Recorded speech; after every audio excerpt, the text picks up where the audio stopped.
चलिए question number 6 करते हैं। बैलेंस करना है हमें, इसे क्या करना है, बैलेंस करना है। तो हम लिख लेते हैं लेफ्ट साइड में हाइड्रोजन कितना 3, एक यहाँ पे 2 यहाँ पे, नाइट्रोजन कितना 1, ऑक्सीजन कितना 3 यहाँ पे 2 यहाँ पे 5, कैल्शियम कितना 1। दूसरी साइड देखो calcium 1, nitrogen 2, oxygen 7, 3 2 6 plus 1, hydrogen कितना 2। तो यहाँ देखिए नाइट्रोजन 1 है, इधर 2 है, सीधे मल्टीप्लाई कर लो तो ये क्या आ गया, यहाँ पे 2 आ गया। लेकिन बाकी चीज़ें भी चेंज हो गई। कैसे? हाइड्रोजन कितना हो गया 2 यहाँ पे 2 यहाँ पे, टोटल हो गया 4। ऑक्सीजन 6 प्लस 2 8, ऑक्सीजन 8 हो गया यहाँ पे। कैल्शियम उतना ही रहा। अब और क्या बैलेंस करेंगे हम यहाँ पे, हाइड्रोजन 4 हो गए, यहाँ पे 2 हैं, अगर आप 2 से मल्टीप्लाई कर दो तो हाइड्रोजन कितना हो गया, यहाँ पे 4 हो गया। और क्या चेंज हुआ, ऑक्सीजन कितना हो गया 3 2 6 प्लस 2 8 हो गया। सारी चीज़ें बैलेंस हो गई। Hydrogen 4 4, oxygen 8 8, nitrogen 2 2, calcium 1 1। Next देखो सॉल्ट प्लस वाटर, हमने बेस को रिएक्ट कराया एसिड के साथ। सोडियम हाइड्रोक्साइड एक बेस है, ये एक एसिड है, तो यहाँ पे सॉल्ट प्लस वाटर मिलेगा। न्यूट्रलाइजेशन रिएक्शन, अगर पूछा जाए कि रिएक्शन कैसी है, न्यूट्रलाइजेशन रिएक्शन, ठीक है, न्यूट्रलाइजेशन रिएक्शन होगी। अब यहाँ पे देखो कैसे करेंगे। यहाँ पे सोडियम हमारे पास 1 है, ऑक्सीजन 5 है, हाइड्रोजन 3 है, सल्फर 1 है। राइट हैंड साइड में सोडियम 2 है, सल्फर 1 है, ऑक्सीजन 5 है, हाइड्रोजन 2 है। अगर मुझे सोडियम को बैलेंस करना है तो मैं 2 की मल्टीप्लाई करूंगा तो ये 2 हो गया, ऑक्सीजन 6 हो गया अब, क्योंकि 4 यहाँ पे और 2 यहाँ पे, और हाइड्रोजन कितना हो गया 2 और 2 4 हो गया हाइड्रोजन मेरे पास। ठीक है, और क्या बैलेंस कर सकते हैं, हाइड्रोजन मेरे पास 2 है तो हाइड्रोजन की 2 से मल्टीप्लाई करूँ मैं यहाँ पे तो हाइड्रोजन 4 हो गया, ऑक्सीजन कितना हो गया 4 इधर और 2 यहाँ पे 6 हो गया, तो बैलेंस हो गया। यहाँ पे Na 2 2, ऑक्सीजन 6, हाइड्रोजन 4 और सल्फर 1 हो गया। तो ये हमने क्या करा, यहाँ पे इसे बैलेंस कर लिया। नेक्स्ट पार्ट, ये भी एक डबल डिस्प्लेसमेंट, ये क्या है, एक डबल डिस्प्लेसमेंट रिएक्शन है। अपने आयंस को दोनों ने एक्सचेंज कर लिया। तो अगर पूछा जाए कि किसका एग्जांपल है ये, डबल डिस्प्लेसमेंट रिएक्शन का, बैलेंस कैसे करेंगे। सोडियम हमारे पास कितना है 1, क्लोरीन है 1, Ag हमारे पास 1, नाइट्रोजन 1, ऑक्सीजन 3। यहाँ पे देखिए Ag is equal to 1, chlorine Cl1, Na 1, N1, oxygen 3। ठीक है, तो यहाँ पे देख लेते हैं सोडियम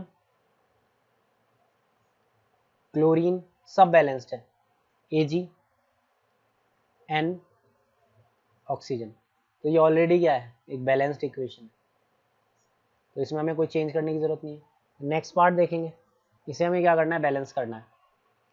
यहाँ पे Ba कितना है 1, क्लोरीन है 2, हाइड्रोजन 2, सल्फर 1, ऑक्सीजन 4। इधर लिखो Ba1, sulphur 1, oxygen 4, hydrogen 1, chlorine 1। Hydrogen पहले बैलेंस कर लेते हैं, तो यहाँ पे कितना हो गया 2, तो क्लोरीन में कितना हो गया 2, तो हाइड्रोजन बैलेंस हो गए, क्लोरीन बैलेंस हो गए, Ba बैलेंस्ड है, S बैलेंस्ड है, ऑक्सीजन बैलेंस है, बाकी ये सब बैलेंस्ड है। ठीक है ना, Ba1 sulphur S1, Cl2, hydrogen 2, oxygen 4, बाकी क्या हो गई, अभी बैलेंस्ड हो गई। क्वेश्चन नंबर 7, अब हमें क्या करना है, रिएक्शंस दी हुई हैं, उन्हें बैलेंस्ड केमिकल इक्वेशन में चेंज करना है, बैलेंस्ड केमिकल इक्वेशन में। फर्स्ट पार्ट देखो इसका, ये मुझे दिया हुआ है calcium hydroxide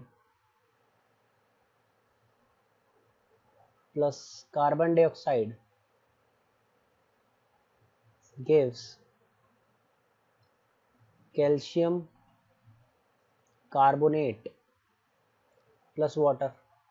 calcium hydroxide CaOH whole twice होता है, कार्बन डाइऑक्साइड CO2 होता है, कैल्शियम कार्बोनेट CaCO3 होता है, प्लस वाटर। बैलेंस के लिए हम देख लेंगे calcium 1, oxygen 4, hydrogen 2, carbon 1। Balanced है सब, तो ये हमारे पास बैलेंस केमिकल इक्वेशन होगी। नेक्स्ट हमारे पास है, तो जिंक क्या होता है हमारे पास, Zn plus silver nitrate AgNO3, ये हमें दे रहा है ZnNO3 whole twice plus silver.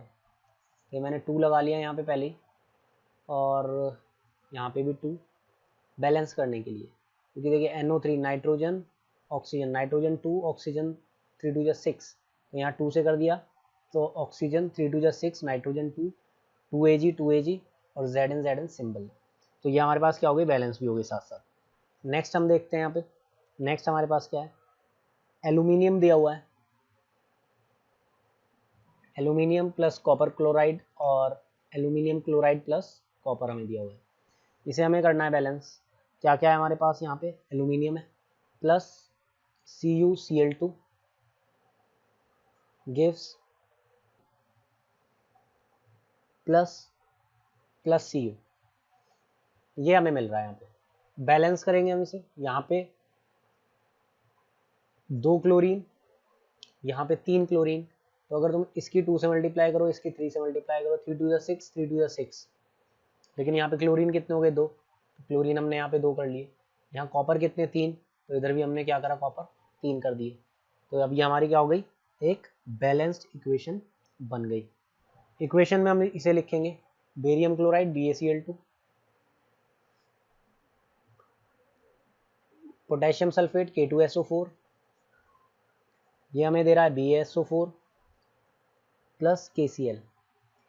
Balance कर लो, यहाँ पे 2, यहाँ पे सिंगल है तो 2 से मल्टीप्लाई कर दिया, 2 के क्लोरीन कितने, 2, क्लोरीन यहाँ पे भी 2 है, SO4 Ba, बाकी चीज़ें यहाँ पे क्या है हमारे पास, बैलेंस्ड है, तो BaCl2 plus K2SO4 plus BaSO4 plus 2 KCl हो गया, तो हमारे पास क्या हो गई, ये बैलेंस हो गई इक्वेशन।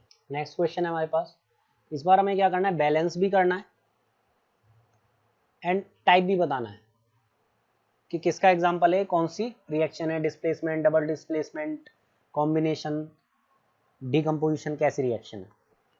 तो पहला हम लिखते हैं यहाँ पे, इसकी इक्वेशन लिखते हैं हम, potassium bromide plus BaI2 barium iodide Ki plus BaBr2। Balance कर लेंगे अब हम इसे, I हमारे पास 2 है, यहाँ पे 2 से मल्टीप्लाई कर लो, तो 2Ki बन गया ये। उसके बाद K ट्वाइस हो गया, तो यहाँ पे भी हम क्या करेंगे, 2 से मल्टीप्लाई करेंगे, तो 2K हो गया और Br2 हो गया, Br पहले से ही 2 है, तो ये बैलेंस्ड हो गई हमारे पास। यहाँ पे हमें क्या दिखाई दे रहा है कि जो Br है वो इधर चला गया है, I इधर आ गया है, तो आयंस एक्सचेंज हुए हैं, तो इसका मतलब ये रिएक्शन हुई कैसी, double displacement reaction, double displacement reaction. B हमारे पास है जिंक कार्बोनेट, उससे हमें मिल रहा है zinc oxide plus carbon dioxide, तो ZnCO3 से हमें मिलता है ZnO प्लस CO2। तो यहाँ पे देखिए एक जो रिएक्टेंट था वो 2 प्रोडक्ट्स में डिकम्पोज हो गया, तो हम लिख सकते हैं डिकम्पोजिशन रिएक्शन, डिकम्पोजिशन रिएक्शन हो गया। नेक्स्ट हमारे पास है hydrogen plus chlorine, hydrogen chloride, ठीक है। मैं भी यहाँ पे स्टेट्स नहीं लिख रहा हूँ कि कौन लिक्विड सॉलिड है, गैस है, कैसी फॉर्म में है, एक्वस फॉर्म में है, ये कुछ नहीं लिख रहा है, ठीक है। तो हाइड्रोजन H2, क्लोरीन Cl2 और हमें मिलता है HCl। यहाँ पे बैलेंस कर लो, 2 हाइड्रोजन 2 क्लोरीन, तो 2 से मल्टीप्लाई कर दो। यहाँ पे 2 रिएक्टेंट मिलके एक प्रोडक्ट बना रहे हैं, तो हम क्या लिखेंगे इसे, कॉम्बिनेशन रिएक्शन। तो टाइप कैसा हो गया इसका, कॉम्बिनेशन रिएक्शन। उसके बाद है हमारे पास मैग्नीशियम क्लोराइड प्लस हाइड्रोजन, तो इसे हम लिख लेते हैं Mg प्लस HCl, यहाँ से हमें क्या मिलेगा MgCl2 प्लस हाइड्रोजन। तो हाइड्रोजन 2 है, हमने 2 से मल्टीप्लाई कर लिया तो 2 और 2 हो गया। यहाँ पे ये हमारे पास क्या है MgCl2। तो अब यहाँ पे देखिए क्या हुआ, मैग्नीशियम ने हाइड्रोजन को डिस्प्लेस करा है, हाइड्रोजन डिस्प्लेस हो गया, ठीक है, और सिर्फ हाइड्रोजन ही डिस्प्लेस हुआ है वापस, और दूसरा डिस्प्लेसमेंट नहीं हुआ। तो ये क्या हो गई डिस्प्लेसमेंट रिएक्शन।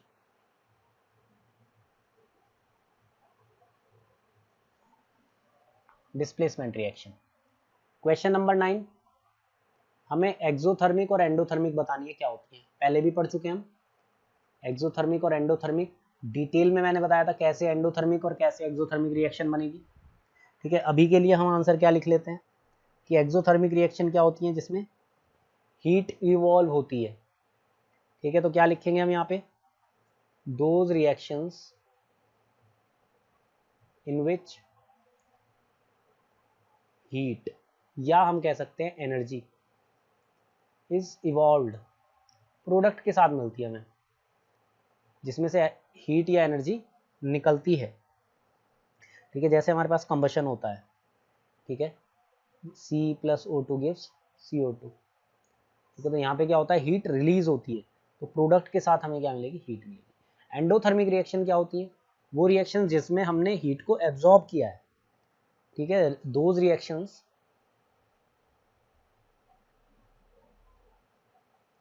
इन विच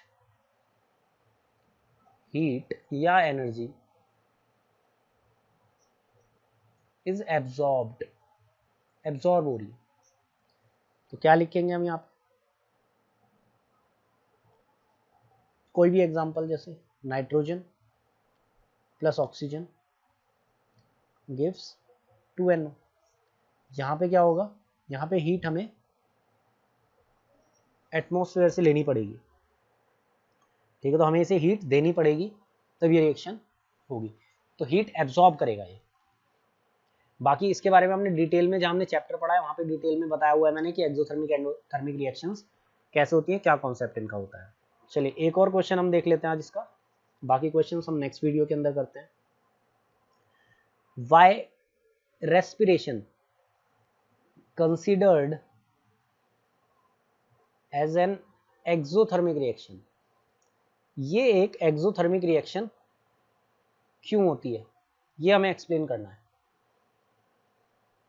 देखिए सबसे सिंपल बात, कोई भी रिएक्शन एक्सोथर्मिक रिएक्शन क्यों है, क्योंकि वो हीट या एनर्जी रिलीज कर रही है, इसलिए वो क्या है एक्सोथर्मिक रिएक्शन। यहाँ पे हमारे पास होता क्या है रेस्पिरेशन में, कि जो ग्लूकोज है हमारी बॉडी में C6H12O6 ऑक्सीजन के साथ मिलेगा। मैं यहाँ पे बैलेंस्ड इसकी केमिकल इक्वेशन लिख रहा हूँ, चाहो तो तुम अलग से भी बैलेंस कर सकते हो। और क्या होता है, CO2 निकलती है, हम जब सांस लेते हैं तो CO2 रिलीज करते हैं, प्लस वाटर निकलता है।